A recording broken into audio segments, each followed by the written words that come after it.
the creator and executive producer of the show Intervention on A&E, I have been working most of my life following addicts and criminals. Today is no different. I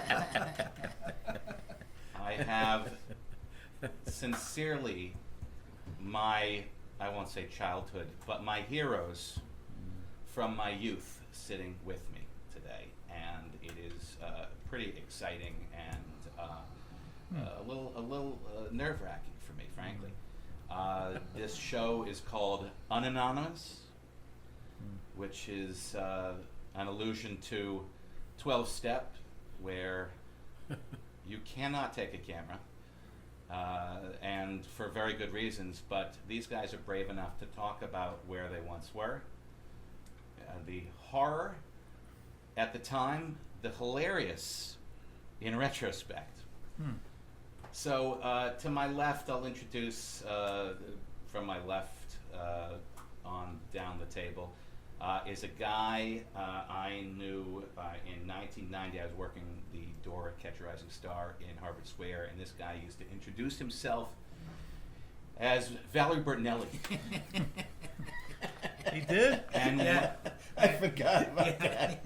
Jesus. And when you looked close, and he said, if you look close, it'll start to freak you out. I mean, Yeah. Unless you're masturbating to Valerie Bertinelli. he had better hair than she did. Yeah, I had good hair. Gorgeous hair, beautiful big brown eyes. And now now look at him. now he has breasts. I work on them. I mean, listen, he's been working all over the place for forever. I mean, a lot of people saw him most recently in a cat commercial. On the Super Which- Bowl. Oh, It was yeah. on the Super Bowl. Yeah. And shit, what car was it? Because it was with the Los Angeles. Sonata. A Sonata. That Sonata ain't got no driver. Wow. Yes. I remember my line. Yeah. You were excellent. I really believed you were some shitty delivery guy. If they need a shitty delivery guy in Boston, they come to me. You know what?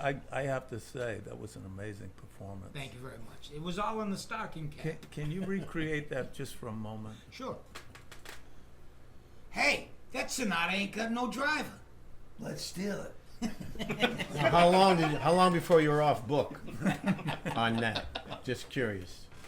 It took a minute. You know, Yeah. I'm method. Sure. Oh yeah, sure. So I actually delivered packages that day. That's Sonata. To the left of Tony V Tony V. Valerie. is a gentleman whom I was most proud of because he defended my heritage as a Jewish man watching a Sox game, and a gentleman basically telling Mel Gibson to go fuck himself You did? because Oh, yeah. Kevin Youkilis, Right.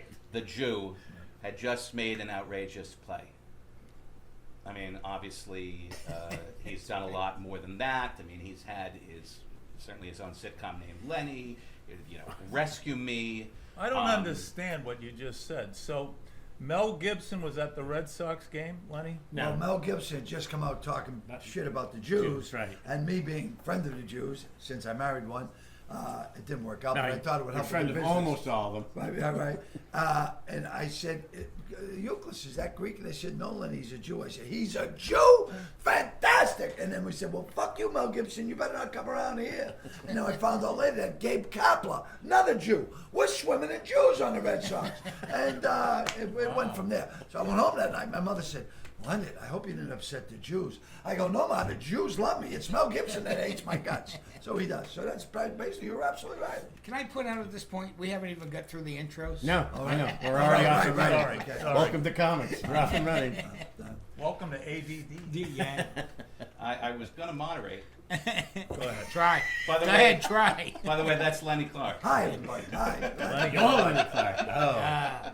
I was wondering which one of us was. The gentleman to the left of Lenny Clarke has, you know, I've No known his credits work. whatsoever.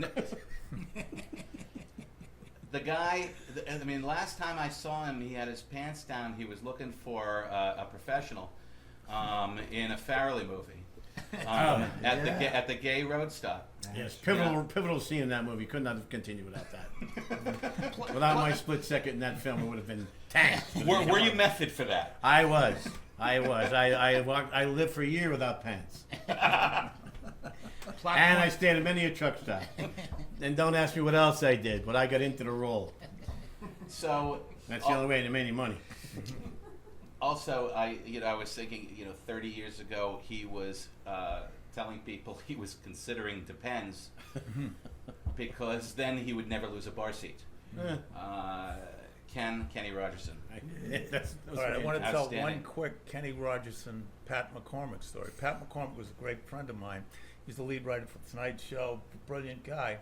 And he reminds me of Kenny because people would say to Pat, you're like a genius, and Pat would say, that's correct. Do you have $1? Yeah, no kidding. Comics love you. If only someone who paid me money loved you.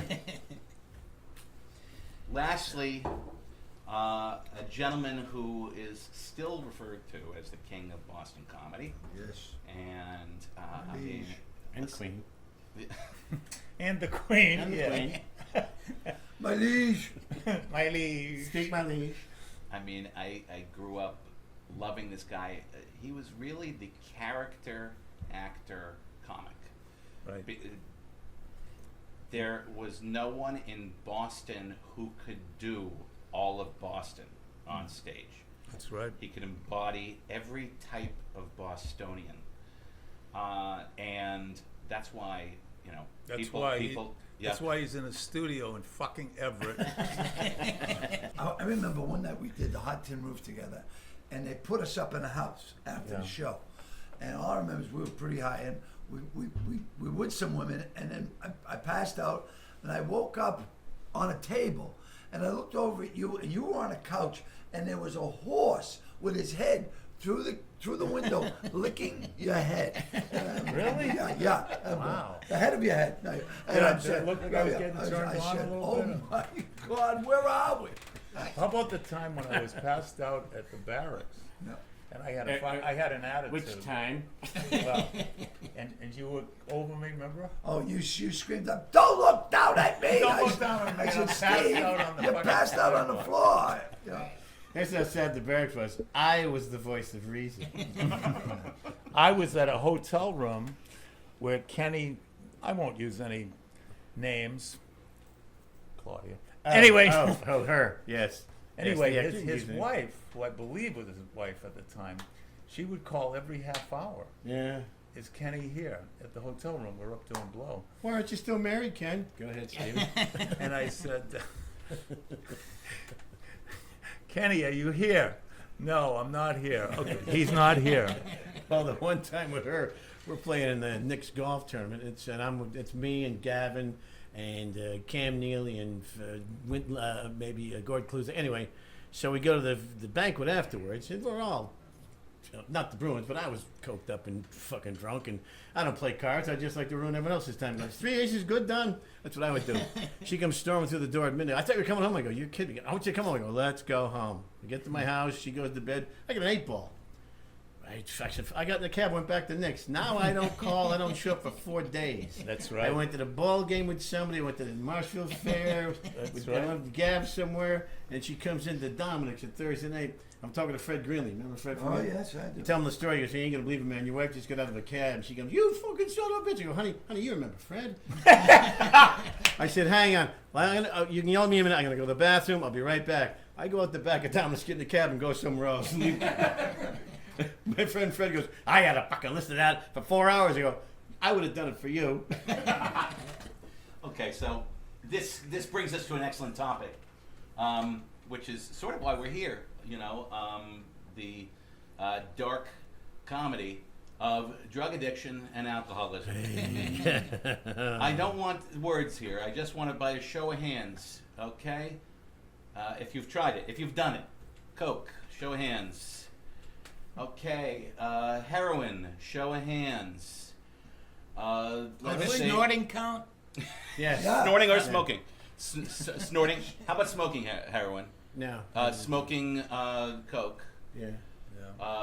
Shooting coke. No. No, nobody. Couldn't find a syringe. Wow. We were not needle people. Okay. We knew where to draw the line. Yeah, We're not animals.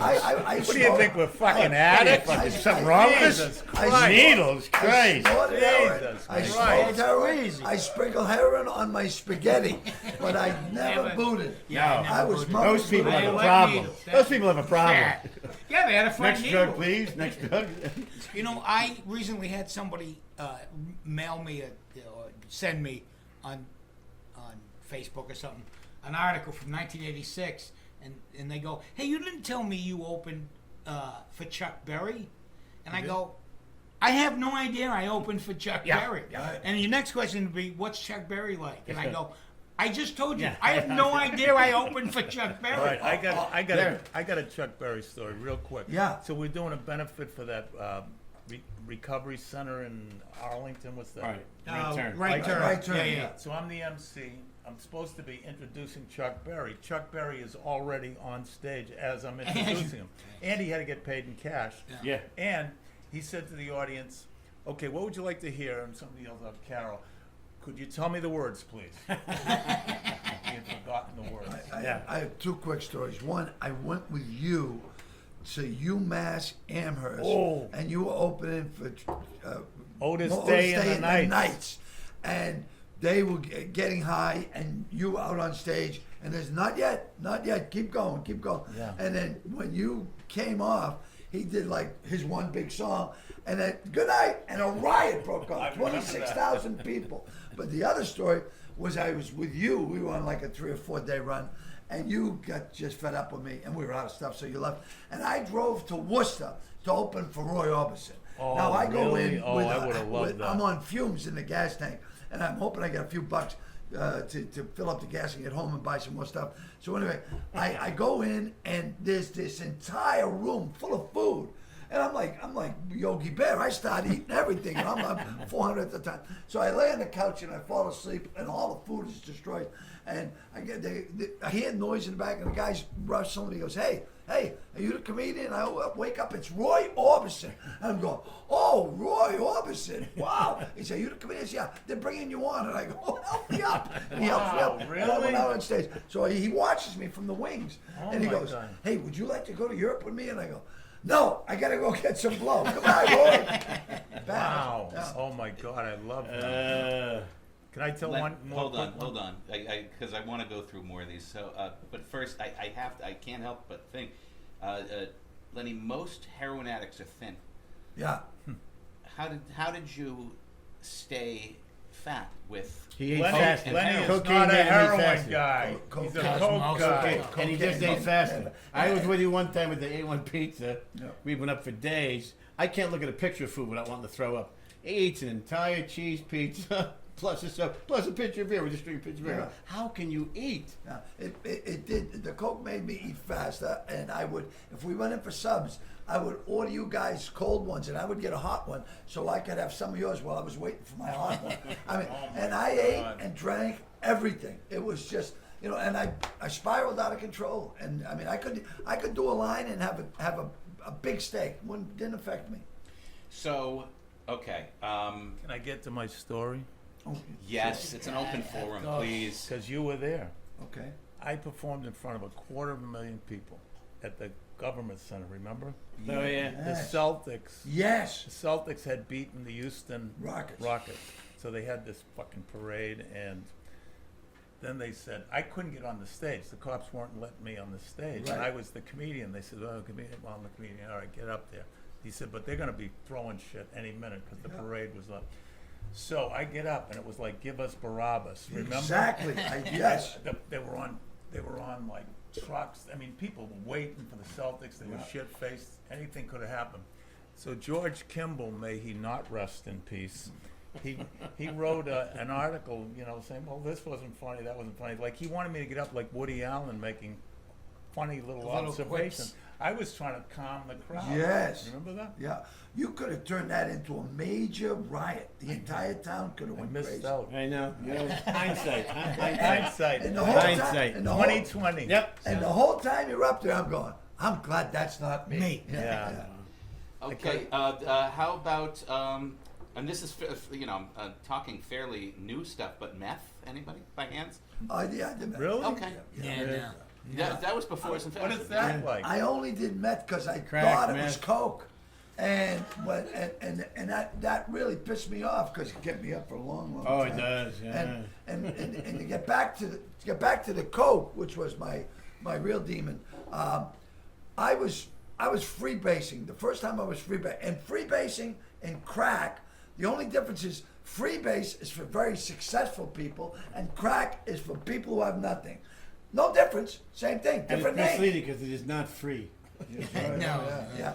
And I remember taking my first big hit of crack or freebase, whichever you want to call it, and my eyes rolled back in my head, and all I could hear was, "What are we going to do with the body?"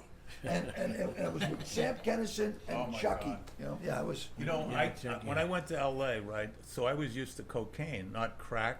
Right. So, guy who was in Kennison's, what would you call it, entourage? Yeah. He sold me the shit, right? But by this time, I was so far gone. I had cocaine-induced psychosis. That's where you spend the night going. Did you hear that? I know. Did you hear that? Don't tell. No, I don't recall. tell me. Yeah, you were with me. So anyway, I got into this habit. My eyes would bulge, but I was also start whispering. Oh, You know, yeah. like a Yes, I real know. fucking nut. So I said to the guy, I said, all right, now let's have this. The guy says, listen, you got to stop fucking whispering. You're driving me out of my fucking mind. We're in the parking lot of the Comedy Store. Yeah, it was awful. Can I tell the 57? I remember.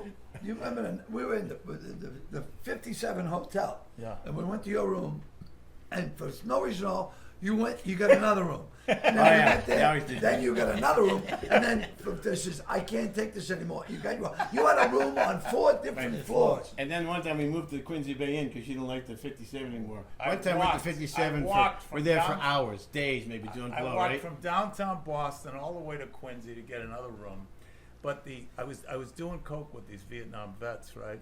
And the entire dialogue, this 12 hours of this was, did you hear that? Did you hear that? And I said, no, I don't hear anything. Did you hear that? No, I didn't hear anything. Then one of them got pissed. You're telling me you didn't fucking hear that? So I said, well, I'm going to leave. Why are you leaving? Why am I leaving? Because we've sat here for 12 hours, sweating our balls off. And meanwhile, during the conversation, the guy's saying this, my life at GE. People come up to me, remember me? No, it was in the 80s. I don't fucking remember you. He's telling his life story, and all I'm thinking, is that my line? Or is that your line? But the story I got to get out of Lenny, because I've never really heard the whole story, was the Julia Child story. Oh my God! All right. Well, we were as a kid. I used to have a paper route, and my paper was pretty much all over the city because I had the biggest paper in the city. And I found where Julia Child lived because I wasn't delivering to her, but I was delivering on her street, and I'd see her out, and it never dawned on me. Oh, that's the woman from the TV show, Julia Child. So one night I'm out with Kremens, and we're driving around. And Kremens goes, yeah, man, I'm hungry. I go, well, why don't we go to Julia Child's house? Maybe she'll make us something to eat. Yeah. So we're throwing rocks at her. Well, come on out, you fat bitch, and make us breakfast. And, of course, the police came. We were gone. But, that actually happened. Let me just tell the 57 story. Me and Steve were doing, I don't know how long we were there, a day or two. And we're doing blow. And after a minute, he goes, wow, I'm so glad that guy left. I went, what? I know. He goes, that guy. I go, what are you talking about, Steve? I'm glad that guy left. I go, what the fuck are you talking about? It's only been me and you in this room for the last 15 hours. He goes, what? I go, there's been no guy here. He goes, you're kidding. I go, no, there's been no one but me and you. I gotta go to, and then I wouldn't let you my sleep. God. I kept doing that character. What we would do is, now this is how fucked up it got for us. So I get in a character and I couldn't get out of him. Oh, really? And this particular character had no fucking No teeth. fucking So I teeth came here at for the all. Mondays and Wednesdays and Thursdays. The whole room, 10 of us, for hour after hour after hour. None of us had teeth. We would do Highway Hinty. Including Oh, I know. like beautiful women were going like this. Hey, Jesus, fucking, it was so horrendous. We would do Highway Hinty. Oh, yeah, we're doing these two. Shut the fuck up. Oh, Hinty, why do you talk to me so? Don't you remember that New Year's Eve we found a man's hand and made soup? And we'd be with somebody else, right? And they're doing coke and they're trying to enjoy their buzz and saying, "You guys got to get out of those fucking voices. You're driving me crazy." We'd be in those voices for sometimes 10 or 15. Oh, Hinty, oh. Hey, were you involved in the Secret Service story? I was one was a that? couple of them. But With the Eddie Burke house? oh my God, Jesus, yes. One of the scariest things in my life. You were there. Eddie was there. A couple other people. Someone told me I was there. I don't Oh no, you were there. And you were there. I don't remember it. I showed up late, but Eddie Burke, Trigger Burke, we call him, the greatest, one of the greatest guys ever. He's dead now, so we can talk about this. He would call the White House and demand to speak to the president. Well, we're getting high, smoking joints, doing lines, taking. So I showed up at his house in South Boston late one night. By late, I mean like 3:30 in the morning. And he starts. He says, "All right, you're a little behind, so here's how we do it: do a line, smoke a joint, take a pill." And there was a bowl of pills. We didn't know what pills were in the bowl, but it didn't matter. It was like M&Ms. So you took it, and you didn't know how you're going to react. So okay, I think it's your time to do a line, smoke a joint, have another. So meanwhile, Eddie drifts away, and he's on the phone going, "Yeah, I am so disgusted with the way this country's going. You've got to put the president. I have something that will make everything better." And so we kept doing it. So maybe about an hour into this, we hear sirens and lights, and we look out the window. It's the AFT, the Secret Service, the Boston Police, State Police, you know, the fucking militia from the Patriots. Everyone is there, right? And we're going, what the fuck? And they drag these people, an entire family, out of the house in their pajamas and have got them on the ground. And I'm going, what the fuck? And some, I don't know who it was, they said, the wires must have been crossed. And I went, at that point, I snuck out the window, jumped down, and I went to this bar around the corner, and I just stayed there waiting to get busted. Because I thought, oh my God, there's no way we're getting out of this. How about when? Did you get out of it? I got out of it. Oh yeah. So Eddie was stayed up for 24 straight hours or whatever with Gab, our friend Gab.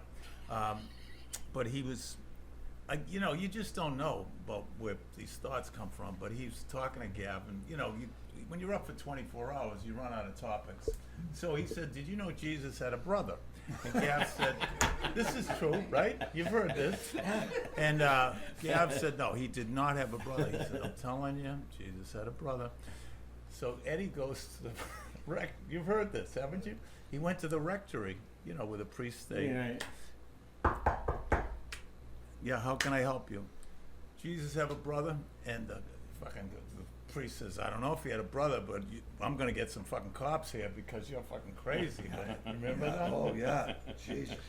This is I where mean, the mind goes. I did a show one time at the, the soldiers' home. Yeah, yeah, yeah, Right, yeah, right. yeah. When Trigger was there. Right, He was right. living there for a long time. And, you know, we were reminiscing the same old shit. And he goes, yeah, I gotta go. I can only be out for so long. I go, what happened? He goes, I stabbed some fucking guy in the eye with a pencil. And I go, and they frown on that? But he would walk up to yeah, he goes, go ahead, sorry. yeah, I gotta, yeah. He would walk. You'd walk up and he would just start like we've been talking the whole time. He goes, you know, they like you down there. I go, what the fuck you talking about? At the restaurant, they like you. I go, who the fuck you talking? Who? You know, Jackie and the other guys. I go, I don't know what the fuck you're talking about. One time he goes, I have toaster ovens. What? I go, what do you mean? I have toaster ovens. He goes, what do you mean? What do you mean toaster ovens? They're $15. I go, I mean they're hot. He goes, yeah. I go, yeah. You can buy one legally for $25. I said, okay, wait. I said, okay, Eddie, I'll help you out. Yeah, here's $50. Bring me a toaster oven. I'm at my house in Cambridge with this girl, 4 a.m. Who is it? It said, I have your oven. I go, what the fuck, Eddie? It's 4 o'clock. I have your oven. Bring it. Get the fuck out of here. I'm with a girl. How about the night he goes to Gab? He's high out of his mind, and Eddie Burke would be so coked up, his jaw was like, Yeah, you know, that's good, yeah. like a cartoon. He goes, "You want 2 tires? What? You want 2 tires?" So Gab goes, "Yeah, I'll take some tires." He shows up the next day with 4 tires. He's got tires. Gab goes, "I thought you were bringing me tires." "No, tires." I was on stage at Nick's, 400 people. Yeah. In the middle of my act, the waitress, of course, this is what we say about Nick's. Are they a mafia joint? Anyway, They're a mafia adjacent. so the waitress interrupts my act with a note. I thought death in the family, something. Stolen toaster ovens, $40 from fucking Eddie. Yeah. Interrupt my whole. Then It was advertising. then he was convinced I was somebody else who wanted to buy a gun. I told you that. Oh yeah. He wanted to buy a gun, and he's in this. He's going into this explanation, dialogue, whatever you want to call it. It's like, you need something that's going to stop people. You don't want something small. I said, what are you talking about, Eddie? gun. You wanted a gun, right? I said, no, I don't want a gun. He said, no, it was you. I'll get you something nice. What was Sonny's cousin's name? Charlie. Joe, you used to Charlie sell the Ackerman. watches. Charlie said to me one time, he goes, want to buy a watch? I go, oh, yeah, sure, Charlie, I'll help you. I'll give him $25 for this watch. I'm on stage talking, I hear pink, and the fucking thing just, shit just fly. I go, what the fuck, Charlie? It's been for 15 fucking minutes, just tink. I go, what the fuck was that? Just, like, I had a exploded. guy from Charlestown. He came out to my show at Nick's. I'll never forget this. Joe Rocco, a kid I grew up with. Anyway, so I did my show. I did great, practically a standing ovation. But I talked to him afterwards, and even if I sucked, I thought the topic would be about the show, right? And he had this certain look in his eyes. He says, "There's got to be a lot of money here, huh?"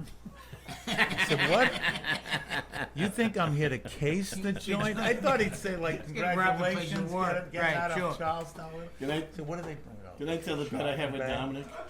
Remember, because sometimes you didn't do your time, you want to get out of there. Yeah. So Dominic says to me, how much time do you think Sweeney do? I said, I bet he does 15. Dominic goes, I bet he doesn't make 15. I go, I said, I got $178 in my fucking pocket. He'll do 15. I go up to Steve, go, Steve, I bet with Dominic, $178, I'll give you half the money. Okay. 13 minutes in. Well, I guess that's it for me. I go, motherfucker, 120 seconds. I just lost 100. You could have had half the money. Oh, geez. In the back room. Listen, I got a story. One more, and then I'll turn it over. So I'm at New York, right, at the Catch a Rising Star. Now, this was a big opportunity. There was a show called Not Necessarily the News on HBO. Oh, yeah, They I were remember, coming yeah. out to see me. Yeah. So I'm backstage, and they're always late, these people, so-called industry people.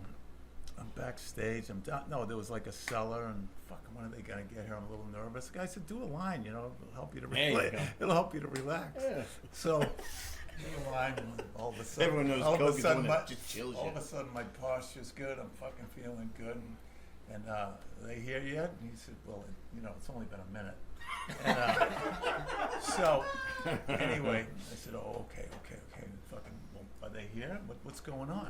And then, maybe 10 minutes later, they're still not there. Which 10 minutes in Coke time is like a year and a half. You know that. It's So- so horrible. So the guy says, "Do another line, I'll help you." So by the time they were there, I was so fucking jammed. It was like 45 minutes later. So the effort to move my jaw and everything, but I was feeling like, one of the things cocaine does is it takes away all humor, but it also brings up this sincerity, this feeling of love, this, just like when you're with a woman and you're doing coke with her, it's like, oh yeah, this connection. Have you ever felt it? No, I haven't felt it. And then when you're coming down, who the fuck are you? Let's get the fuck away. Where's the So I'm coke? on stage, finally, 25 minutes, HBO, executives. I'm setting up jokes. Hold on, just to say that. Okay. And, Don't touch the mic. and I'm setting up jokes, but no punchlines. So I That said, happens. it was like, I'll give you an example. Like, a cowboy rides into the town. Isn't it something about small town America that there aren't as many towns? The audience looking like, where's the joke? So I come off stage. This guy's fucking horrified look on his face, the MC. And I said, how was it? How was it? You did 7 minutes. It was like the worst ever. I used to love Tim said, how can you do that much coke? Like I do a gram of coke. How can you do that much coke and then be on stage? I said, because now I get to talk for 45 minutes and no one can fucking interrupt me. It's all me. I get to chat. Remember we did the HBO Young Comedians? thing in Oh, New York? yeah. That's So right. I was with John Candy, and he's a nice guy. He was. I drank some Baileys. He liked Baileys. I made the bartender give me a bottle of tequila. I said I needed it as a prop. Drinking straight fucking Patron. And then, I need it as a prop. I'll give it back to you. Oh yeah. Oh yeah, Gav is He has no respect for like authority. One of my first interactions with Gav was he needed somebody down at Nick's. At the time, there was the Comedy Connection at one end of the street, and Nick's Right. was at the other, and we would often shuttle between if they needed it.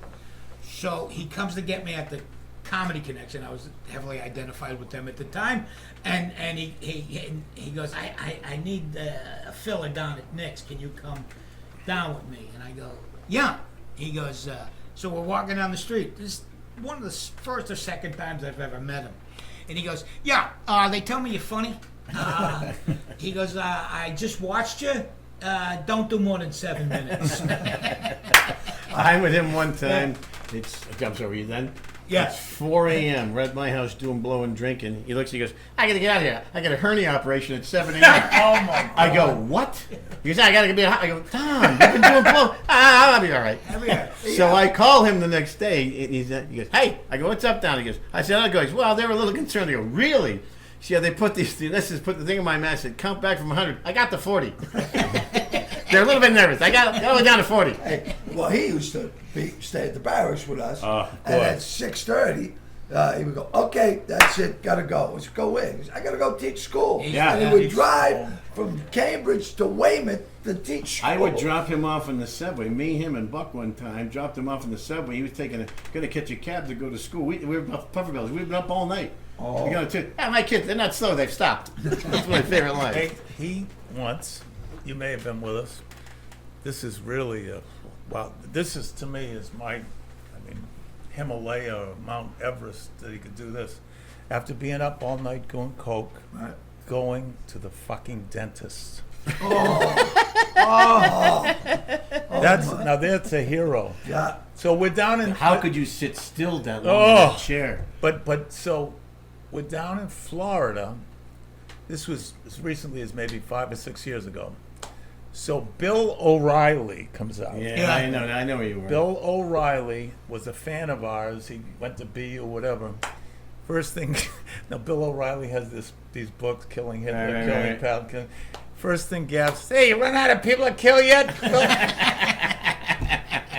No fucking respect. No. You guys started the scene in Boston about 6 or 8 months before I got there. You guys were already. But you contributed established. right away with the helium. You with the helium, yes, because I yes, worked yeah. for Balloons Over Boston. I could bring helium. Yeah. Anywhere. We had a you tank need. of helium in the corner of the barracks. We get up every morning.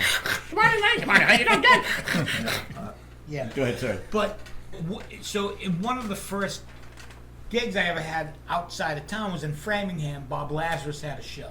Oh, No, yeah, he- I know Sam's that a room. friend of Bob. Yeah. Laz had a show At that place across from the Sheridan, it had the castle there. The Tara. Yeah. Across from that little sports. Yeah, it club. was one of the first, one-nighters or whatever, and it was going to be one of my first paying gigs, and I wasn't, as seasoned as I should have been, and I was with you, with Lenny and Gav, and I'm driving, which is why I got the gig, because I had a car, which got me a lot of gigs way before I should have got them, and we're driving there, and I say they got me high. I mean, we were smoking pot the whole fucking way. And if I had 10 minutes, that would be stretching it. And these guys are just egging me on. No, you'll be fine. You'll be fine. So we go. Was it Cape Passes? Something. I don't know. Jessica's. Jessica. Jessica's. Downstairs. Downstairs. Low Yeah. ceiling. Yep. And so we're high as a kite going into this thing, and I gotta go on stage, and I have no idea what I'm saying or what I'm talking about. They go, just do like 10 or 15 minutes. And I come off and I go, did I do my time? They go, you did 50 minutes. I go, I talked for 50 minutes. I go, yeah. And I go, was any of it funny? And Gav goes, there was some funny in there somewhere. Yeah. Weed is great for timing. Yeah. Oh, yeah. Oh, yeah. Acid as well. So by a show of hands, acid. Oh my No. God. On stage. Okay, let's Oh let's get no, into you Two did it shows. You not did it on stage. Yeah, and here's the thing. I used to do this. This is my opening in my act back in '70, whatever. Oh my I'd God. ride. I had a fake cavalry hat, and I'd ride on through the audience on a pretend horse. This is my huge opening, and I would get up on the stage and go, whoa, whoa, and it wouldn't stop. I'd take out a fake gun and shoot it, and then I'd fall down. Killer. So one night I'm tripping on fucking Mr. Natural, Mike, whatever the fuck it was. I'm riding to the thing, and there's a table at the corner. I go, oh, this is a jumping horse tonight. And I jump this table, and I catch my foot on the table, and I go flipping over. And I remember the wax candle had this. Remember those mesh candles? Spilling red wax all over the back of the thing, and I just crashed through the crowd. I just got up, went in my act, and they fucking howled. I think. But I always told myself, you don't know if they're laughing, so just go with it. And my roommates were in the back of the room, which it was like looking through the wrong end of a telescope, and I hear them. Wow. And I did a couple shows on that. So it was fun. I did fun. It was. I did LSD, 1969 Newport Jazz Festival, Led Zeppelin's first tour. All right. And How many LSD? By show of hands, quickly. LSD. Okay, All right. everybody. Sorry, So- go ahead. So, it was like they were playing for people that were tripping, you know, gazed and confused. Now, now, now. But as usual, I was having a bad trip. I never had a good fucking trip. Never have it. Never So the music comes down. I mean, I'm sober, by the way, 29 years now. So, Yeah, we're But I- all sober, but- by the way. For the most part. but it doesn't mean I still have my marbles. But anyway, so the music comes down, and you get these auditory things, and what's his name? Robert Plant. Steve. What? Steve. How are you? I'm all fucked up, man. And he says, yeah, the drummer, Bonham, he's all fucked up too. Come on up on stage, I'll talk to you. So, he was like 2 fields away, and I'm fucking walking. It was my first arrest. No, third arrest. But anyway, then we were in Charlestown, Johnny Hooley, I'll never forget this. We took LSD at 6:30 at night. So we're on the corner. He says, come on, we got to get to my house right away. And I said, what's the rush? He said, Lawrence Welk, the fucking Bubbles on that show. I sit and watch the Bubbles.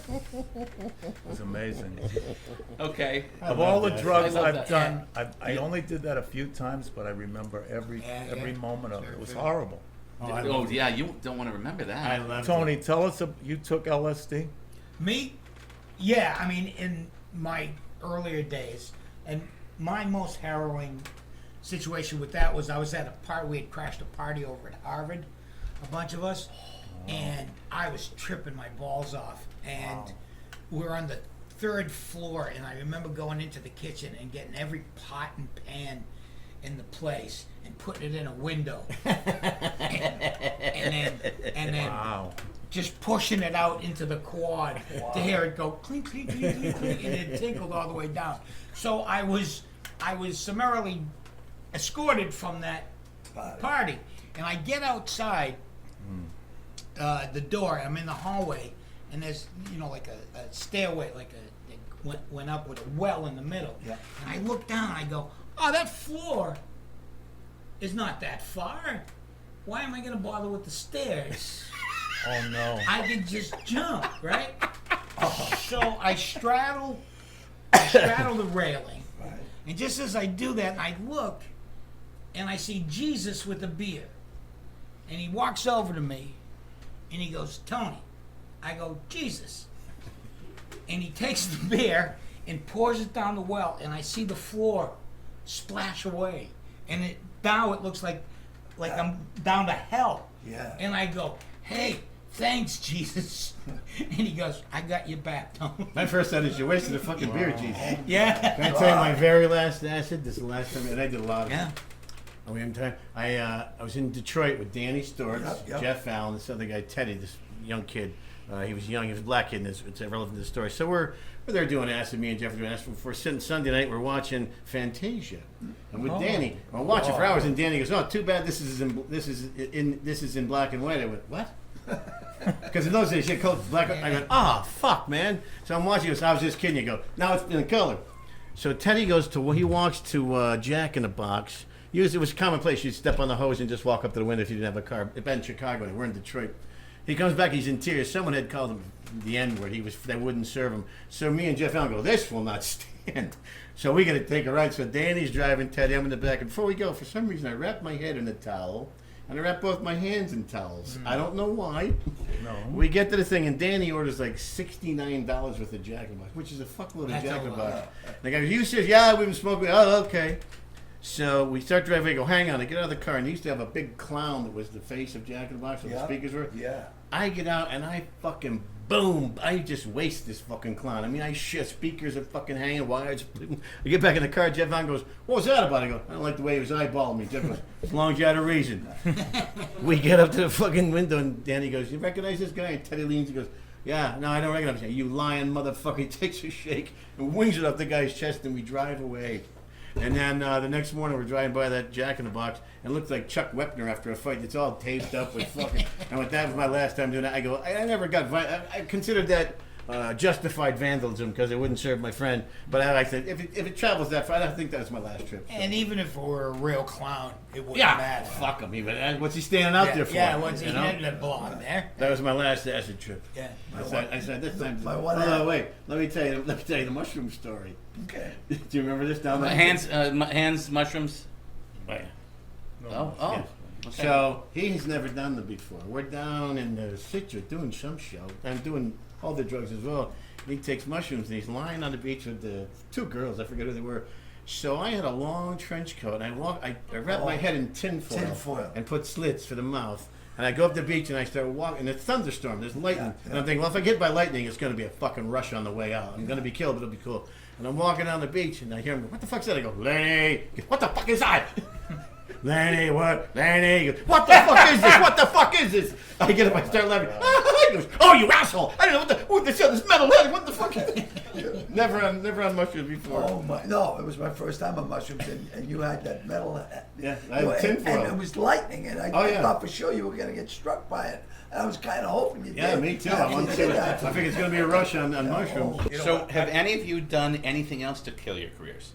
Oh, Oh, sure. oh, yeah. I think I've got the. Yes. Go ahead, throw them out there, No, boys. I'm- I'll call them. I got one that intersects the world of cocaine and show business.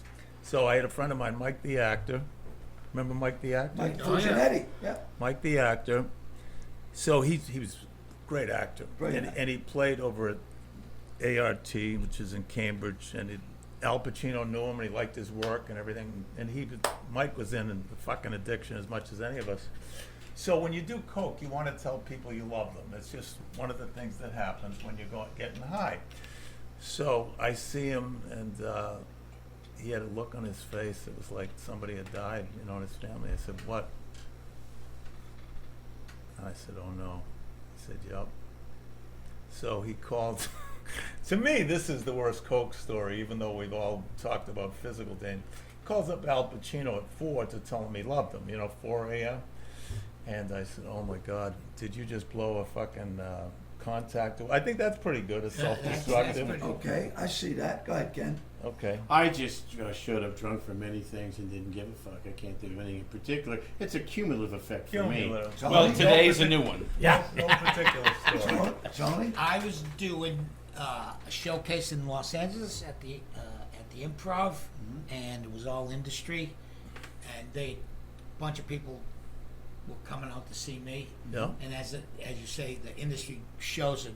They're awful. They're Horrible. awful. Horrible. They're not giving it up for anybody, and I keep getting bumped by more famous Oh, people. oh, yes. Like that happens all the time, and Yeah. I was, a little immature and stuff like that. And I get up on stage, and I got the list of all the industry people, and I call them out one by one and start fucking with them. Oh, how dare you treat these people this way, you fucking asshole! Won't treat that. I don't give a fuck if I never have another thing ever happen to me again. You can kick, and I was straight at the time. You was straight. Yeah, and you yeah. Told I just them went all up. off. I told them all off, right? And I walked the corridor at the Improv out. Nobody's making eye contact and stuff like that. And so I go, oh my God, what did I just Why do? did you do that? I just had it. I hated Hollywood, and I wanted to choose to Hollywood get out sucks. anyway. I And- want to hear details. Yeah. Like, who did you? I mean, at the time it was, people from, it was the 90s. So every producer that had anything in my agency had set it up and whatever. And, I'm trying to remember, but it was everybody. It's hard to, they cast this show, they cast that show, blah, blah, blah. And so the next morning I wake up and I'm shaking my head and I get a call and they go, Disney would like to see you. I go, what? They go, yeah, the people at Disney found what you did refreshing. So I go, Oh my. I go, was it funny? They go, parts of it, but the sheer nerve of what you did really struck these people. So I go, oh, okay, great. So I go over there and I'm sitting and there's these two lovely women from Disney. Right. And they're staring at me, no one's saying anything. And I go, so you enjoyed what you saw? They go, no, we just wanted to make sure you weren't psychotic. Oh my God. And I That's- go, no, I that's can have a amazing. conversation and stuff. I would just got in the mood, and they go, yeah, thanks, and that was it. I could have been fired and gotten in lots of trouble when I was writing for you, and we had that. Yeah, well, I've got several, and I hate to be a one-upper of being an asshole, but I had the hit show. Lenny was a hit. It was going good, high in the ratings, and then the war broke out and everything. And I see the writing on the wall. It's not going to make it. And I get a call from the Disney people, and then also I think it was Paramount Studios at the time, and they called me in, and I'm meeting with the top person. And they said, Lenny, we really like what you do. I said, thank you so much. Now the show is going down. I said, yeah, but I think we retool it. We got no. Listen, we're thinking of you for a movie career. And I go, really? He said, yeah, we're gonna give you a 3-picture deal. We'll start off. The first movie we'll give you $1 million. The second movie we'll give you another $1 million, and the third picture we'll give you $3 million, $5 million up front. Now I have one question to ask you. I said, what's that? He said, can you act? And I said, hey. I'm making believe I'm having fun with you, aren't I? And he said, get out! Get out! Right out of his fucking office. I said, hey, I was only kidding. I thought it was pretty fat. Get the fuck out! And I said, oh my God. And I was crushed. Yeah, but you wouldn't have got Sunday Comics had you not done that. Yeah. You're not a movie star. Lenny, so they didn't get the joke. No. No, of course not. No. Damn, that's- Oh, how about this? I go to Wow. read for a movie called True Romance. One of the biggest star-studded Wasn't films Dennis of all Hopper time. in that? Oh yeah, everyone was Oh, in it. yeah. Yeah. So I rehearsed for a week. I mean, solid week, morning, noon, and night. So I go in, and the kid comes out the door and says, how many people in it? He goes, about 17. I go, 17 fucking people. I go into an office a little bit bigger than this, and there's one of the brothers, one committed suicide, the two great director brothers. Phoenix? Joaquin uh, Phoenix? Is that No. These are directors. Coen Brothers? No. One of them jumped off a Oh, bridge. or I know something. who you mean. Yeah. Well, anyway. Okay. So they say, he goes, "You ready?" I go, "I'm ready." And I throw the script on the floor. And he goes, "You must be ready." I said, He said, "Action." I said, "Dimes was hitting from the left. I was hitting from the right." I said, "You better like it, because you're never gonna lick pussy again." He goes, "Whoa." He goes, "Where does it say lick pussy?" I said, "Right there in the script." He picks it up. He says, "It says like pussy." And I said, "Well, if you like it, you lick it, right?" Everyone in the room breaks out laughing except him. Scott something, and he goes, "Get out of my fucking office! Get off this fucking lot!" And they threw me off the fucking lot. They escorted me to my car and threw me off the lot. My agent called me, and halfway home, she says, "What the fuck did you do?" Scott Rudin, the biggest fucking thing. He goes, "Oh," he said, "What did he say?" He says, "You're going to be a great actor, but you got to get off the fucking drugs." And I hadn't done coke in a week. A fucking all fucking week. I did nothing. Did you tell them that? Wow, they won't let me back You in. should have. You do. I'm out in LA. I'm going to these auditions, and like everybody, like there was a guy out there. I'm at the Comedy Store. Paul Mooney, is he dead? Yeah, he has okay, just yeah. passed away. So I'm very like insecure. I'm from Boston. I'm at the Comedy Store. An actor. And he says, so I'm supposed to like introduce him, right? So he says, I said, well, with credits, and he comes on like this big gay kind of vicious thing. Just make it up. Like that. That's good. So I said, okay.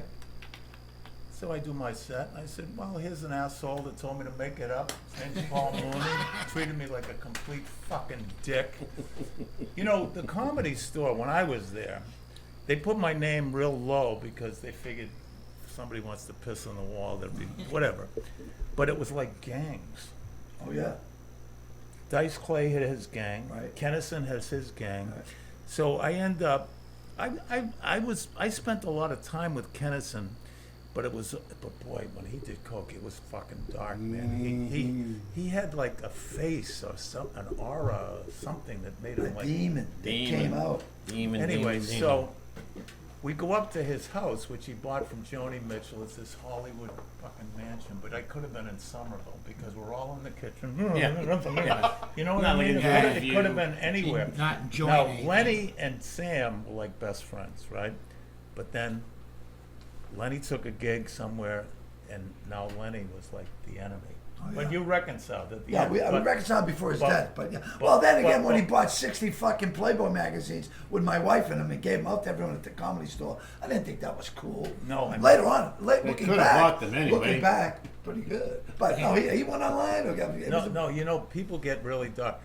One of the things that he did that I was amazed at, because I could never do this, there was a back room at the Comedy Store. He fell asleep on stage. And he used to play guitar, and he was just so fucking relaxed or whatever. But I did a movie with him, Back to School, and I think he, out of everybody, might have been the most self-destructive, because my friend Alan Mettler directed that, and then he got Harold Ramis to rewrite the movie.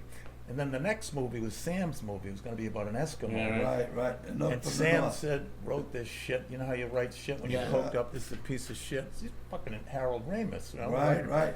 So then, now there's Orion Studio, and they're all fighting it. Where's the star? So Sam gives him the script like a month later, the rewrite in handwriting and shit. I mean, he was like a force of nature. but- Oh, he Something, certainly. yeah. But- I tell you what, as far as charisma, he made Jim Jones But from let me- Jonestown look like a But fucking let me tell you bellhop. something. When he came to Nick's, and Sam's thing was insulting the audience, I said, Sam, I'm just telling you, this ain't L.A. The funny thing is, though, because I was saying this to Sam earlier, so I saw, you know, a person that I did not realize how close I am to, which is Don Gavin last night. Now, this is a 40-year friendship. And one of the reasons I think we're so close, and the reason I'm close to these guys, it's like going to war, this fucking job. You're like going into Vinny's shit. Yeah, that's what I didn't like about yeah. LA. No one had your back. The only friends I had in LA, the people I knew on the road for many years, and him and guys that were from Boston. You couldn't trust anybody. I like the women out there. That was the best You thing. know, Los Angeles, you could, if your car broke down on the highway, you could call someone from Boston, and they would be there quicker to help you than someone in LA. Oh, Los Angeles is awful. Horrible. And the gigs you're speaking to, the war, it's like we call them non-gigs. We go into places where they've been drinking since 1 in the afternoon for an 8 o'clock show, Yes, but- you know, and throwing shit. But here's the Oh, thing: when you had the show, on Fox, right? Called the Sunday Comics, and who was that? What was the guy? Maury, what's his name? Maury. He had the Povich? show. Was it Maury Povich? Maury Povich, He had the yeah. show. What was the name of his show? Your fucking show sucks. Why do you people have windows? We're beating you in the rain. These people fucking a suck. current affair. And so then, well, this is a crazy deal. He gets married. I get a show canceled on CBS. I get a show canceled on NBC. And now I get a show on Fox called the Sunday Comics. And I'm breaking all these what's the kid with the orange hair? Carrot Top. Carrot Top. I break him. I break a few other people. Steve Harvey. I mean, it's a big show. So I take it from 112 into the ratings, 112 in the ratings to 76, and they said, "This is unbelievable. You can have whatever you want." I said, "What do you want?" I said, "I want this kid Ken Rogerson to become the head writer." And they go, "Great. What's he written?" I say, "He wrote me a couple letters from the Nut House," and then and they go, "Ah," and I go, "No, I'm serious." So I call him. I said, "Listen, I got you a job." So he flies out. I pick him up at the airport. We go to my house. Yeah, we pull up. I don't go to work for 6 days. Well, we pull up to my house, and he goes, "Which floor is yours?" I go, "All of them." He goes, "You don't deserve this." I said, "I know." What are you so come on. fucking- I said, "Pick a room." And so my wife, being a coke dealer at the time, she doesn't want me drinking, but she doesn't want me doing blow. So we're doing mounds and mounds of coke. And about the third day in, he goes, "I can't take this. I can't take this. Listen, Lenny, I'm married. I got a kid. I can't fuck up. I need this fucking job." I go, "Calm down. We'll go to work tomorrow." So we go to work, we go into the gate, the Fox gate. We go, "Hello, Mr. Clarke, hello, boys." And we drive all the way up to the top. I have my spot right next to Murray Povich. Povich. Fuck him, yeah. So Yeah, fuck we're going him. by, and I'm seeing a current affair. Yeah, that's see, true. see these cocksuckers? They have windows in their offices. I'm fucking hate. And we're killing them in the fucking ratings. So we get down. I have 2 secretaries. "Good morning, Mr. Clarke. Good morning, girls." I said, "Come on in." So he comes into my office, and there's 3 couches. He says, "Why do you have couches?" I said, "You never know when someone's going to want to take a nap with you." So he says, "Mr. Clarke, yes, they're ready to see Mr. Rogerson." I said, "Okay." I said, "All right, boy, go down there and have a good time." So he's in shock. I He's walk in, the guy goes, "So listen, I know you get to do film pieces, that's in your contract, and you write the monologue, but I see, I just know you, but on show days, you hang out with Lenny, he seems to get energized around you." I go, okay. Your job is to you're make gonna, Lenny. You're gonna pay me to hang around with my best friend on Fridays. All right, well, you owe me some back pay. And then after that, it was off and running. I didn't give a fuck. So he comes in my office. I hear the secretary go, "You can't go in there. You can't go in there." He bombs it. He goes, "Oh my fucking God, you're the boss!" And I said, "Yeah." And I then said, after that, I got away with murder. Oh, yeah. All those fucking, the women, they were so you beautiful. had so many fucking models auditioning for you. Every day there'd be a model audition. I'm saying, what the fuck are we Yeah, I had having to sign auditions? model audition this way. And handwritten with a crayon and taped I to the tell, wall. I go to the casting agent, bring in her. I had books of these beautiful girls. Go, bring her in, her in, her in, her. I mean, I'd be fired for it now, but 30, they just 40 come- girls, they and just he's come lined in up. his office, smaller than this, smoking, and they're dancing for him on his desk. And he goes, Lenny, he goes, I can't type. I go, you will give your secretary. Doesn't matter. He goes, yeah, but I go, don't worry about it. Everything will be taken care of. And he's smoking. I walk in his office one day. I walk by 18 women in bikinis with the model signs to his office, and then his model audition. So I go in, and there's a girl. He had like a little boombox in his music, and this girl is dancing on his desk. And I close the door, and I go, "What the fuck?" He goes, "Oh, hello, big boss." He goes, "Mimi, is this Lenny? This is Mimi Lisos. I'll never forget her name." Yeah, I And remember. I go, "Mimi Lisos? Oh yeah. All right, Mimi, I need the room." She goes, "What the fuck are you doing?" He goes, "Pretty good, huh?" I go, "What's it all about?" He goes, "I wrote this great thing where you're on a yacht and you're surrounded by models." And I go, "I like it." We ended up shooting at. I know. And Troy brought me down. The director said, "Come down to the yacht." I guess I get down. I go, "What do you want?" He goes, "Nothing. I thought you wanted to be out of the office for the day." And then I found they had a freezer in the front of the yacht, and I found some beer. I went, "Oh, they probably not going to miss this. They're rich." Now, Tony, you wrote for Bob. Hold on. I have to comment on this. So they wanted you around Lenny because he got seemed more energized. He got energized with him. By your time. But I get also, it. they were idiots. We would write these jokes, horrible jokes, just the worst joke. Well, you want to hear this joke? Well, you can Please. Here's one of the jokes here. What's the difference between a giant cunt and a jar of mayonnaise? Nothing, really. Now wait, I would put that in the monologue jokes, and they'd go, "You can't say this on TV." And I go, "I know that. That was for us in the room." Here's what he did. I wouldn't even come and read it. Everything on a prompter. So I'd come in show day and I'd read the prompter. And I'd go, "You a cunt and mayonnaise?" Go, "What?" And they go, "Lenny, you can't say that." And I'd look at him and go, "We'll give you that one." So he would write these bad ones. Every Friday, I'd go up to the guy on the monitor and go, "Take all these jokes out and put these jokes in," and they never once caught me. Then it went, "Hey, what happened to the squirrel joke?" Never. They didn't know what the fuck they were doing. Take these out, put these in because they were funnier. They never once caught me. Every Friday. My first television show was the Lenny Clarke Monster Sports Spectacular on TV 38. I was on after the Bruins and after the Red Sox, and I would go until we ran out of material. So it was going all right, and all the guys were getting involved. Yeah, and yeah, then we'd be at the barracks doing blow, mounds of blow, and I'd say, and everyone goes, "Hey man, can I be on your show?" "Of course you can. Of course you can." And then as the night progressed, and the phone starts ringing, "Lenny, are you on your way?" People are, "I can't go. I can't do a show." Yeah. So now I'm alone. So I went in one day, and I was doing pretty good, for a while. And then I was going, take one, take two. Now it's take 37. "Lenny, can you try?" So the producer comes and says, "Lenny, are you wired?" I said, "Oh yeah, I was doing coke, a lot of coke with Sweeney and Gaffler." I say, "No, are you wired for sound?" Oh my God! Then I was fired like 2 weeks after that. But Okay, sorry. I've got to. Sometimes you got to pull in the reins a little bit. I got to ask you guys a quick question, and you can say yes or no, because then I want to ask a bunch of questions. So, first of all, that show that you guys worked on together, right? Where you and the Fox Sunday Comics. Did drugs and alcohol get in the way? Did you get fired at all because No. of No. I used to leave my writing partner. We'd put a note on our door on Fridays, writing, "Do not disturb." We go to the Coach and Hounds on Sunset and do blow and drink all afternoon. Yeah. But here's what I learned. I learned in 5 minutes in Hollywood. My friend Dana, who used to write for Laverne and Shirley, said, "It's like high school. No one knows what they're doing." And I learned that in 5 seconds. They don't know what the... I went... Martin, And I was your boss. I know. Remember Martin Olson and I went to a pitch meeting. It's our friend Marty, you know Marty. Anyway, and we had this couple of movies I did. We're at Paramount. This guy's got a cigar and a plaid. It's like something out of Central Casting. So I had this idea for Woodstock about this kid. His father's a cop. He's a pot smoker. The father's a drug addict. He says, they're getting divorced. Where do you want to go? I want to go to Woodstock. Okay, I'll take it. That's a growing film. So the guy says, we're already doing something similar like that here at Paramount. Really, what's your movie about? That's about 3 kids who go to Woodstock. They pass out in a portable toilet and they're transported into the future.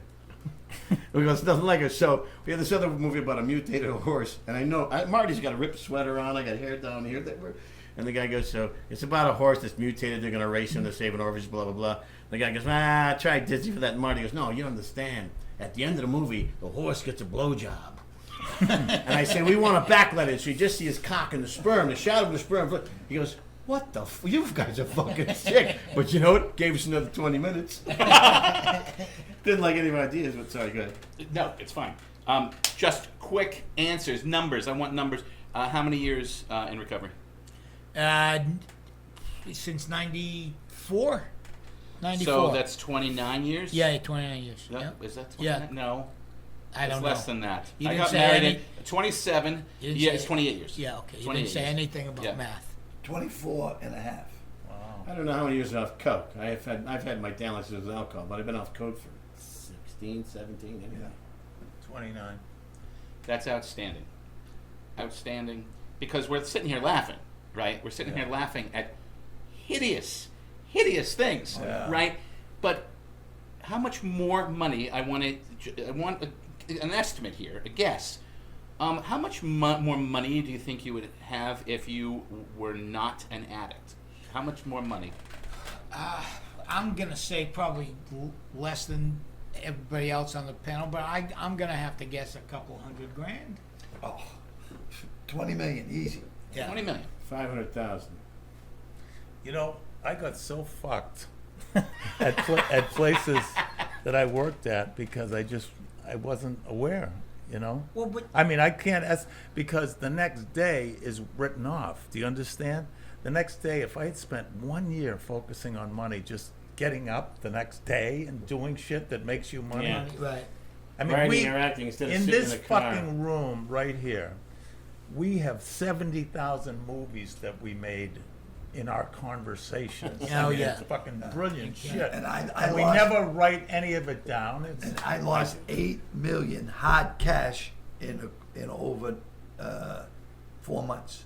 You Between did? losing the television Well, show. yeah, your manager ripped losing you the out. television show, the 2 million for the divorce, the 3 million for the house, and Manager. all that is more than that. And then, Piece the of two, shit and then manager. that fucking Bob Williams robbed me for 2 million. And by the way, I saved Bob Williams' life because he bought a house around the corner from Lenny down in Marina Del Rey.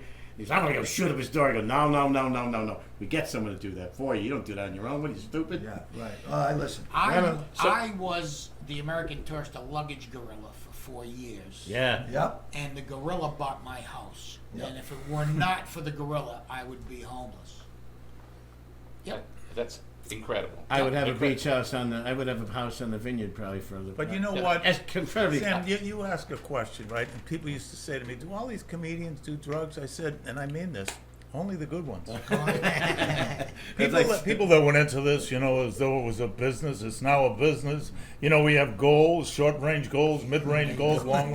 What's your business plan to get ahead? It wasn't a fucking business. No. Yeah, I was we an just- actor. I fell into it. We just did it, and He's the first comedian I ever saw. but the feeling, like at this age, I got addicted to the feeling of being creative. You know, Right. it's a feeling. But we did it also because it was fun. I never thought like, oh, what's down the road. It was just that day we had a good time. They gave us cash. yeah. We're all in the same room. We had Yeah. a fucking ball. And No one knew the and- circus would leave town so quickly. And we were fucking everything. Oh. Yeah. Let's not There was forget that. that. I mean, No. like, you know, in I high think school, I think I missed out on that. well, You know, Really? Sure. I made up for it. When I met these guys, all I wanted to be was one of them. I mean, my entire goal was to be Isn't a that- Boston comic. Isn't that sad? I want to be serious for a second because that's how I'm feeling now, right? Oh, will you no, cut no, this shut shit? up, Please. shut up. No, I was a kid, you know, so I look older than anybody else in the fucking room, but I was a kid watching all of you guys. So I mean, But to be here, working with you, and talking to you and hearing I mean, like horrible stories, by the way. I mean, we're laughing, but this is horribleness. more. And I want to get to the horribleness thank you. in a Sam. in a But I second. mean, but this is a huge deal. This is a huge deal for me. I mean, I went out to LA to do comedy, right? I got stuck in tragedy. So was television like I thought it would be. No, it was me chasing drug addicts around. Yeah. You know, here at least I get to sit. You know, we've been laughing Word. at all this shit, right? Yeah.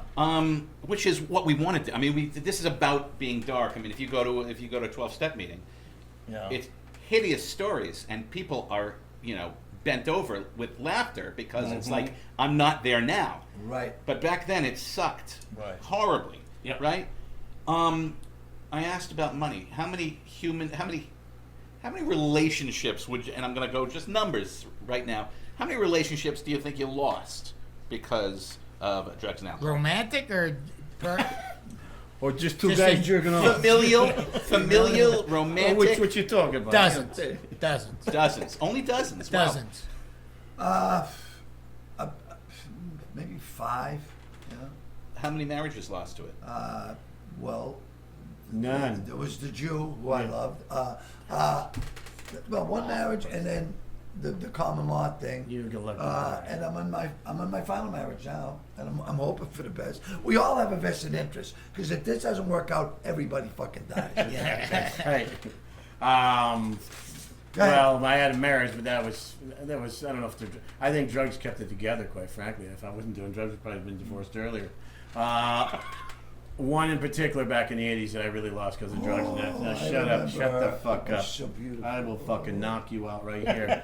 Yeah, that one still haunts me. You just say that because it still hits you. Absolutely every day, single day of my life. Every single day of my life, I go, fuck me. Some people are just the one. That was the one, but. I was a coke addict and she was a triathlete. Let's Now, measure granted, it. my Make heart us beat, see it this. beat my heart beat every bit as fast as hers, and then we left the couch. But she thought, because I'm running, she's old. So that's 35 years or so. I haven't seen her in 40, probably. Okay, 35. so 40 years, and that's still. That's I mean, still that's a big loss. I can tell you another nightmare ride we had. Oh, Jesus God. No, you can't leave that hanging. Well, we were up doing blow all night, and I said, I think I got a friend in Enfield, Connecticut that might be up. Let's go. So we got a little bit of coke, we're snorting. And he goes, where are we? I said, we're not in the Framingham. He goes, turn this fucking car around. We thought we had another 20 minutes. We've been driving like 15 minutes. Turn this fucking car around. I got a great. I can't let go. The Panette one? No. This is Steve. Steve's coming by my house. He goes, Lenny, I think I'm going to climb Mount Washington. I go, I've always wanted to do that, Steve. So I get some blow, and I pick him up. And he goes, should we get some coffee? Yeah, let's get coffee. He goes, so we get coffee, and we're putting Kalor and I Bailey's know. in it. I had never had that drink. I Yeah, remember right. that. Yeah. And he's going, Lenny, I don't know if today's the right day to do it. I go, great, of course it's the right day to do it. Do a little blow. remember He goes, that. blow. Oh, my we God. drive up to Mount Washington, and he's like a mountain goat. So we're climbing to Mount Washington, and I'm trying to keep up with him. He's going, "You okay, Lenny?" Yeah. And I'm drinking out of streams, just trying to get. Then we get up above the He was tree fat line, at the time, and there's yeah. signs everywhere that saying, he used to take me back. I said, "No, we're not going back. When we get there, we're above the tree line. The signs. Many have died. Don't try to go on." The worst And weather in the world, Right? yeah. Now it starts to fog in, and I'm going, I don't know if I can make it, Steve. And he goes, "Don't worry, I'll go for help and come back." And I go, "The fuck you will." So I'm chasing No, him. but you wanted to stop, and I said, it's like I'm, fucking Mount Matterhorn. Yeah. I said, it's not the summit. He says, I don't give a fuck what it is. I'm getting out of here. So he helps me to the top. Yeah, We get to the top, Jesus. and I say, "How are we gonna get down?" And the guy goes, "Hey, Lenny, those guys Yeah. fixing the elevator at the Mount Washington Observatory from Medford, and they drove us back to our car. We made it back to Nick's to get a blow for the next day." They wherever you go, we're on the beach, the nude beach. I don't even want to go there, what it No. looked like, but No, all you can think about is irony. But you're That's all I covered. say. You're covered in mud. There's a part with that Yeah. And I'm with this asshole and fucking somebody said, "Lenny, Jesus!" I say the guy's covered in mud and he can't even see Anonymous. Can't go anywhere without somebody knowing you. So we got to wrap this up. But I want. How about the two horrible jokes? Hold have on, because we've got a lot of material here. Okay. A ton of material Right, here. right. But I want to have a sobering thought. Okay. Why? Well, I mean, you got people watching this going, "This sounds like a riot. The riot. Let the man wrap it up. Where We can I gotta get go. some coke? This sounds like fun. Jesus Christ! I never No, lived a life like it this. wasn't. I'm gonna go No, get it some. wasn't. What Tell do you you think? what. Heroin? 25 years doing coke, I can tell you 2 times I had fun. The rest of it always ended up shitty. It's like you said, play the tape all the way Yeah, through. play the tape That's all the that, time. and I think of that all the time Yeah. because I spent nights, days at the Playboy Mansion. Oh, that was great. It was great until what have I done? You were at the Playboy. Now you're Mansion? out of blow. You're, I you're out of became best money. You're out friends of with blow. Lenny You're out of Bruce's cigarettes. mother. You got nothing Sally, to do. Mom, You're and just I doing became this. best friends. We were going up Oh, there they- 3 times a week. Yeah, let's do. I mean, the night's just laying there where you can't Here's sleep. here's one good time, really quickly. I'm at my house in Inman Square, and I'm down to taking cigarettes out of the fucking trash, and because in jail that's $5 in jail. I'm for drying them off, and I got a little bit of coke, no vodka, no pills. I'm like, fuck. Knock on my door. Open the door. It's Don Gavin and Kevin Knox. They got a carton of cigarettes, a gallon of vodka, and an 8-ball. They go, "This is the greatest day of my life." Greatest country in We the go world. to Rockingham Park, gamble all day. Cut to now it's 8 o'clock at night. I'm home. I don't have any cigarettes. I don't have any money. Got just prolong the I agony. spent a week in a hotel room at the Hotel 57. Right. And I was afraid of the maids. So they knock on the door. Mita Duini, come on, we gotta clean the place. Mita Duini. I remember said to talk you. Let's go to 50. Let's go to the Quincy Bay. And I go. I don't want to leave, Steve. We got a room right here. What are you going all the way down God, there? I was, out of Anyway, everybody, I sorry. always felt I was Sorry. the worst. Go ahead, Sam, wrap it up, bring it home. Yeah, so they say addiction leads 2 places, and that is jail or prison or Not house. death. Not house. Or the Not house. 3 places. 29 I forgot house. about institutionalized. Okay, I'm just going to ask for numbers. Times you've been arrested? Detained several, arrested once. Arrested once, forgiven, and apologized to several times. I think 3. I refuse to answer that question on the grounds that it may incriminate me. Well, in Really? hindsight, When yeah. you when you think I about mean, it, Today we're laughing. I want Yeah. to ask how many people have been close to death. I mean, Lenny. What is so close? tell me how close you were to death. about a month, 2 months ago. Well, recently I had the stroke, major stroke, and they had to airlift me to the hospital. But I had pneumonia 5 years ago that I saw the white light. And Really? yeah, Wow. and you know, I was playing softball. I stuck my ass against the window like your pressed hand. Yeah. I was 12 days in the Mass General in the ICU, and then I own the record at the Mass General Hospital for being cardioverted for the hip clear, boom, you know, like over 100 times, and then you know I believe I OD'd, you know, a few times. But had people from the medical profession getting high with me that saved me. Yeah, I've been close to death several times. I'm like a cat. Lucky to be alive. Yeah, and more situational than medical. Like, you know, driving the wrong way down 93 one time. Oh no, really? Oh yeah, oh yeah. Yeah. Wow. I mean, the proverbial joke of look at all these assholes going the wrong way. Oh my God. Wow. You know, Wow. but you know, I did that more than once. I one time at the 1980 Winter Olympics slid down the Toboggan? no Ski jump? even the ski jump. You did Yeah, not. yeah. Oh my where was God! Lake Placid. What was your score?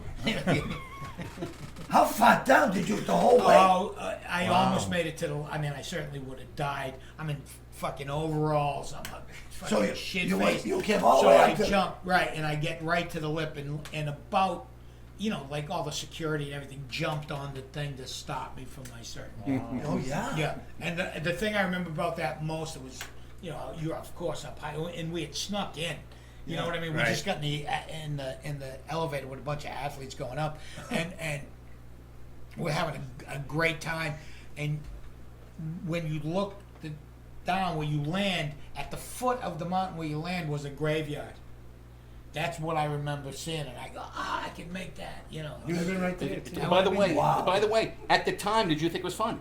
Oh, I had a ball. I'd do it again. Yeah. See, close to death. Right before my first rehab, I stayed up for. I remember I saw a friend of mine December 1st, and on December 24th, I went from 175 to 125 in 3 weeks.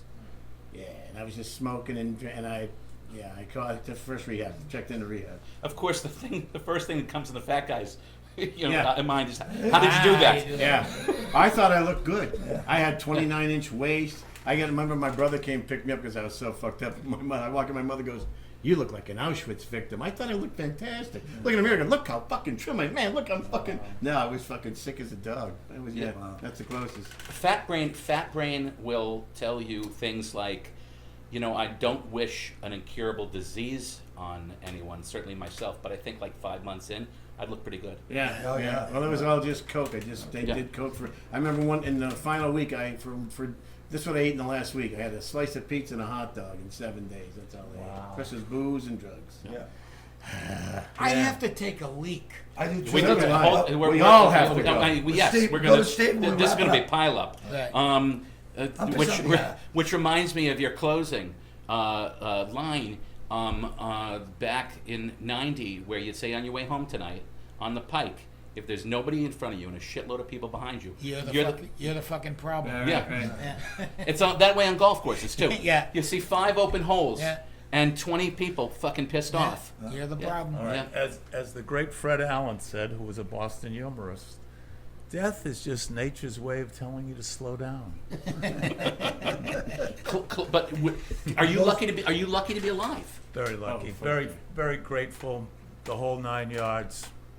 Yeah. A couple of nights I kept you awake. You shouldn't have been. When I was alone in that bed with my heart beating, I felt like that something's going to happen. Thank you.